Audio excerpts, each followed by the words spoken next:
Hello everyone. In the previous video we discussed about the meaning and the formulas of contribution. Now the next technique is profit volume ratio, which is also called PV ratio. Normally हम इसको PV ratio से ही बार बार use करेंगे. Now it is also called contribution and marginal ratio. अब contribution हमने पढ़ा है क्या होता है, मार्जिनल कॉस्टिंग हमने पढ़ा था क्या होता है. मार्जिनल कॉस्टिंग में what we do, we always think about the variable cost. In contribution what we do, हम हमेशा सेल्स में से वेरिएबल कॉस्ट को पहले पूरा करते हैं, फिर जो लेफ्ट ओवर पार्ट होता है उसमें से हम फिक्स्ड कॉस्ट को कंट्रीब्यूट करते हैं. अब इस पर्टिकुलर रेशो को कंट्रीब्यूशन रेशो या फिर मार्जिनल रेशो क्यों बोला जाता है? Because it defines the relationship between contribution and sales. दो टर्म्स में ये आपके रिलेशन को पूरा करती है, उनको डिफाइन करती है. आपको ये पता चलेगा कि सेल्स टोटल कितनी है और उसमें से कंट्रीब्यूशन कितना हिस्सा ले रहा है. कंट्रीब्यूशन कितना हिस्सा ले रहे का मतलब, आपकी अगर सेल्स 100% है, this is the value of sales, इसमें से लेट्स सपोज हमने वेरिएबल कॉस्ट को माइनस कर दिया ₹50, तो बाकी का जो पेंडिंग पार्ट है वो क्या है, हमारा कंट्रीब्यूशन. तो अब ये हमें बताएगा कि हमारी सेल्स में से हमने वेरिएबल कॉस्ट को कितना एडजस्ट किया है, so that left over part का सेल्स के साथ क्या रिलेशन है. अब यहाँ पर लेफ्ट ओवर पार्ट 50 है, तो 50 का 100 के साथ क्या रिलेशन है, ये हमें प्रॉफिट वॉल्यूम रेशियो बताती है. नाउ इसके आपके पास अगेन क्वेश्चंस आएंगे, 5 मार्कर भी आएंगे, 15 मार्कर भी आएंगे. इस पर्टिकुलर फॉर्मूला के under we have lot of questions, lot of solutions, so we are going to do that part. Now इस पर्टिकुलर टॉपिक के क्वेश्चंस आपको 15 मार्कर 5 मार्कर दोनों आते हैं. Now let's see about the formulas which we have to study under this concept. So these are the various formulas which we will be using under profit volume ratio. The very first is contribution per unit upon sales per unit. अब यहाँ पर क्योंकि आप contribution और sales per unit की form में ले रहे हो, इट इज़ बट ऑब्वियस कि आपका जो पीवी रेशो यहाँ पर आएगी वो पर यूनिट की फॉर्म में ही आएगी. The second formula is contribution upon sales in 200. अब इसमें डिफरेंस क्या है, here you are calculating it in the form of percentage. आप कंट्रीब्यूशन पर यूनिट नहीं लोगे, सेल्स पर यूनिट नहीं लोगे, आप क्या करोगे, उसको टोटल की फॉर्म में लोगे. अब यहाँ पर जो आपके पास ये फर्स्ट 2 फॉर्मूलाज हैं, इसमें एक मेन फीचर ये है कि आप कंट्रीब्यूशन का यहाँ पर कोई भी फॉर्मूला यूज कर सकते हो. कोई भी फॉर्मूला मतलब you can take contribution as fixed cost plus profit minus loss, या फिर आप कंट्रीब्यूशन का सेल्स माइनस वेरिएबल कॉस्ट का फॉर्मूला यूज कर सकते हो. मीन्स आपको क्या है, आपको क्वेश्चन के अकॉर्डिंग देखना है कि आपका कंट्रीब्यूशन आपको डायरेक्टली गिवन है या फिर आपको अपने कंट्रीब्यूशन की वैल्यू खुद निकालनी है.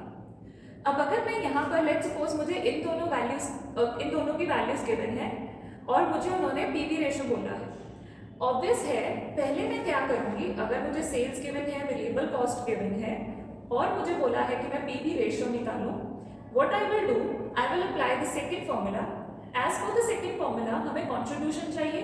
कंट्रीब्यूशन का फॉर्मूला क्या है, S minus VC upon sales हमें ऑलरेडी गिवन है इन 200. ना इस पार्ट को समझाने का मेन लॉजिक क्या है कि आपको पर्टिकुलर नहीं होना कि कंट्रीब्यूशन अपॉन सेल्स इन 200 मतलब हमें डायरेक्टली ही कंट्रीब्यूशन दिया होगा. आपको उसको खुद को कैलकुलेट करना है और आप एक फॉर्मूले को मैनिपुलेट कर सकते हो अपने क्वेश्चन की कन्वीनियंस के अकॉर्डिंग. मैंने उसी फॉर्मूले को इस पार्ट में फ्रेम कर दिया. आप इस S माइनस VC की जगह fixed cost plus profit minus loss भी लिख सकते थे. तो आपकी चीजें क्वेश्चन के अकॉर्डिंग चेंज होती रहेंगी. Now the third formula which we have is change in profit और contribution upon change in sales multiply by 100. अगर आपको उन्होंने टोटल सेल्स नहीं बताई बट आपको उन्होंने ये बता दिया कि पिछली बार से इस बार की सेल्स में इतना चेंज आया है, प्रॉफिट में इतना चेंज आया है या फिर कंट्रीब्यूशन में इतना चेंज आया है, तो आप उससे भी अपनी पीवी रेशियो निकाल सकते हो. अब यहाँ पर क्वेश्चन आपके माइंड में ये अराइज हो रहा होगा कि सेल्स और कंट्रीब्यूशन का ही रिलेशन देखते हैं हम, तो फिर हमने चेंज इन प्रॉफिट क्यों लेना है अगर हमें कंट्रीब्यूशन नहीं दिया है. हमने कंट्रीब्यूशन तो लेना है, ऑब्वियस है कि ये उनका रिलेशन बता रहा है, प्रॉफिट क्यों ले रहे हैं. सी आपका एक टर्म से जब हम सेकेंड टर्म तक आते हैं तो फिक्स्ड कॉस्ट आपकी क्या रहती है, सेम रहती है, it is not going to change. इसका मतलब अगर मैं कंट्रीब्यूशन 1 मुझे दिया हुआ है और मुझे कंट्रीब्यूशन 2 दिया है, इसका फॉर्मूला क्या होता है, फिक्स्ड कॉस्ट प्लस प्रॉफिट, और इसका भी फॉर्मूला क्या होगा, फिक्स्ड कॉस्ट प्लस प्रॉफिट। ये तो दोनों एरियाज में सेम रहा, क्योंकि फिक्स्ड कॉस्ट क्या है, सेम रहने वाली है। मतलब डिफरेंस किसकी वजह से आएगा दोनों कंट्रीब्यूशन में, प्रॉफिट की वजह से। इसी वजह से अगर आपको फिक्स्ड कॉस्ट नहीं भी दी हुई तो आपको चेंज वाला फॉर्मूला अप्लाई करना है, तो आप प्रॉफिट का चेंज भी सिर्फ और सिर्फ कंसीडर कर सकते हो, बिकॉज हमारी जो फिक्स्ड कॉस्ट है वो दोनों केसेस में सेम रहती है, तो वो एक एरिया से दूसरे टर्म में जब आप जाते हो तो वो इम्पैक्ट नहीं डालता, बट बाकी की चीजें चेंज होंगी, तो हमने उसी चेंज को वहां पर इनकॉर्पोरेट किया। Now the last formula is 1 minus variable cost ratio. अब इस रेशो को भी हम आगे जाके पढ़ेंगे, you will come to know how to use this ratio. Now the next topic is break even point. अब ब्रेक इवन पॉइंट का मीनिंग हमें पता है कि ऐसी सिचुएशन होती है या ऐसे नंबर ऑफ यूनिट्स प्रोड्यूस करोगे जिस पे आपका प्रॉफिट और लॉस कोई भी सिचुएशन में राइज नहीं हो रही, मतलब आपकी कॉस्ट और आपकी अर्निंग्स दोनों बराबर हैं, बोथ आर इक्वल। अब ब्रेक इवन पॉइंट की टेक्निक को बहुत बार यूज़ किया जाएगा कॉस्ट मैनेजमेंट में, क्योंकि ये देखा जाता है कि ऐसा कौन सा लेवल है वहाँ जहाँ पर आकर आपकी एटलीस्ट कॉस्ट तो कवर हो रही है। सो उसके बाद हम देखेंगे कि हमें प्रोडक्शन इंक्रीज करनी है, कहाँ तक इंक्रीज करनी है, वो सारी चीज़ों के आंसर हमें ब्रेक इवन पॉइंट ही देता है। अब जो हमने टॉपिक अभी तक किए हैं, कंट्रीब्यूशन एंड पीवी रेशो, उसका यूज़ बेसिकली हम ब्रेक इवन पॉइंट से ही स्टार्ट करेंगे कि प्रैक्टिकल क्वेश्चंस कैसे आते हैं। अब इस कॉन्सेप्ट के रिगार्डिंग आपको श्योर है कि कोई ना कोई प्रैक्टिकल क्वेश्चन आना ही आना है। इसी में आपके प्रीवियस दोनों टॉपिक्स भी कवर हो जाएंगे और आने वाले टॉपिक्स भी इसी के साथ ही लिंक है। And it is quite a lengthy part, क्योंकि इसके अंदर जो हम फॉर्मूलाज करने वाले हैं वो डिफरेंट सिचुएशन पे डिफरेंट अप्लाई किए जाएंगे।